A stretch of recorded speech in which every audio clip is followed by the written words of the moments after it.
ಪೋಷಕರು ವಿಶೇಷಚೇತನ ಯುವತಿಯ ಪ್ರೀತಿ ನಿರಾಕರಿಸಿದ ಹಿನ್ನೆಲೆಯಲ್ಲಿ ಶಾಸ್ತ್ರೋಕ್ತವಾಗಿ ದೇವಸ್ಥಾನದಲ್ಲಿ ವಿವಾಹವಾಗಿದ್ದಾರೆ. ವಿಶೇಷಚೇತನ ಯುವತಿಯನ್ನು ಮನೆಯಿಂದ ಕರೆದುಕೊಂಡು ಬಂದು ಚಿಕ್ಕಬಳ್ಳಾಪುರ ನಗರದ ಮರುಳುಸಿದ್ದೇಶ್ವರ ದೇವಸ್ಥಾನದಲ್ಲಿ ಅಂತರ್ಜಾತಿ ವಿವಾಹ ಮಾಡಿಕೊಂಡಿದ್ದಾರೆ.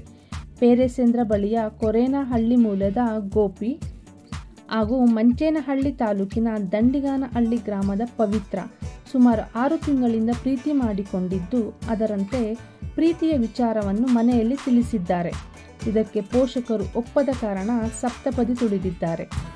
6 ತಿಂಗಳ ಹಿಂದೆ ಅಕ್ಕನ ಮನೆಗೆ ಹೋಗಿದ್ರು. ಇದೇ ವೇಳೆ ಕೊರೇನಹಳ್ಳಿಯ ಯುವಕ ಗೋಪಿ ಪರಿಚಯವಾಗಿ ಪರಸ್ಪರ ಪ್ರೀತಿ ಮಾಡಿಕೊಂಡಿದ್ದಾರೆ.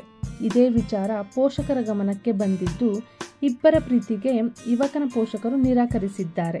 ತದನಂತರ ಇಬ್ಬರು ಮಂಚೇನಹಳ್ಳಿ ಪೊಲೀಸ್ ಠಾಣೆಯ ಮೆಟ್ಟಲೇರಿದ್ದು ರಾಜಿ ಪಂಚಾಯಿತಿ ಮಾಡಿ ಯುವತಿಯ ಇಷ್ಟದಂತೆ ಯುವಕನ ಜೊತೆ ಕಳಿಸಿಕೊಟ್ಟಿದ್ದಾರೆ.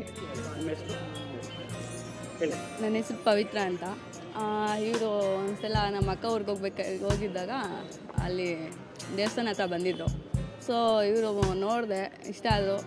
ಮತ್ತು ಇವ್ರಿಗೂ ನಾನು ಇಷ್ಟನೂ ಇಲ್ಲ ಅಂದ್ಕೊಂಡೆ. ಆಮೇಲೆ ನಾನು ಈ ಥರ ಅಂತ ಹೇಳಿದೆ, ಈ ಥರ ಆಗಲ್ಲ, ಇಷ್ಟ ನಾನು ಹಿಂಗೆ ಅಂತ ಕೇಳಿದೆ.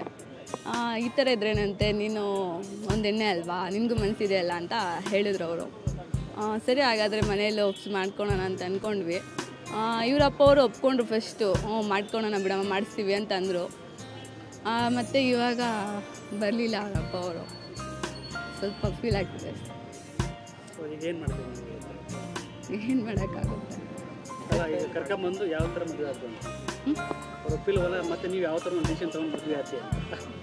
ಇದು ನಾವು ಬದುಕೋದು ನಾವಲ್ವಾ, ಸೊ ಅದಕ್ಕೆ ಮದುವೆ ಮಾಡ್ಕೊಂಡು.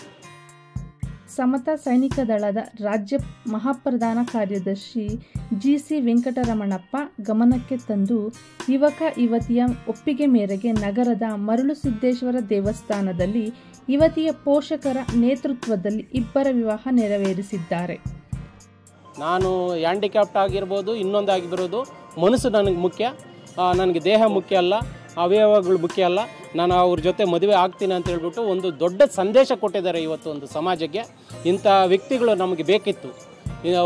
ಈಗ ಏನಾಗುತ್ತೆ ಅಂದರೆ ಒಳಪಂಗಡಗಳು, ಜಾತಿಯಲ್ಲಿ ಜಾತಿ ಒಳಪಂಗಡಗಳು ಅಂತ ಹೇಳ್ಬಿಟ್ಟು ಭಾಳ ಜನ ಇದು ಮಾಡ್ತಾಯಿದ್ದಾರೆ. ಇದು ಜಾತಿ ತಾರತಮ್ಯವನ್ನು ಹೋಗಲಾಡಿಸೋದಕ್ಕೆ ಬಾಬಾ ಸಾಹೇಬ್ ಅಂಬೇಡ್ಕರ್ ಅವರು ಕಟ್ಟಿರ್ತಂಥ ಕನಸನ್ನು ಇಂಥವ್ರ ಮೂಲಕ ಇವತ್ತು ಒಂದು ನನಸು ಮಾಡೋಕ್ಕೆ ಹೊರಟಿದ್ದಾರೆ. ಗೋಪಿಗೆ ನಾನು ಒಂದು ಹೇಳೋದು, ಅವ್ರಿಗೆ ಆಲ್ ದ ಬೆಸ್ಟ್. 100 ವರ್ಷ ಚೆನ್ನಾಗಿ ಬಾಳಲಿ. ಅವ್ರಿಗೆ ಏನು ಬೇಕೋ ಎಲ್ಲ ರೀತಿಯಲ್ಲೂ ಸಹ ನಾವು ಸಪೋರ್ಟ್ ಮಾಡ್ತೀವಿ. ಅವ್ರ ಪೇರೆಂಟ್ಸ್ ಜೊತೆ ನಾವು ಹೋಗಿ ಮಾತನಾಡಿ ಅವ್ರ ಜೊತೆನೂ ಸಹ ನಾವು ಸಖ್ಯವಾಗಿ ಬಂಧುತ್ವ ಬೆಳೆಸ್ಕೊಂಡು ಹೋಗೋದಕ್ಕೆ ನಮ್ಗೆ ಇಷ್ಟಪಡ್ತೀವಿ ಸರ್.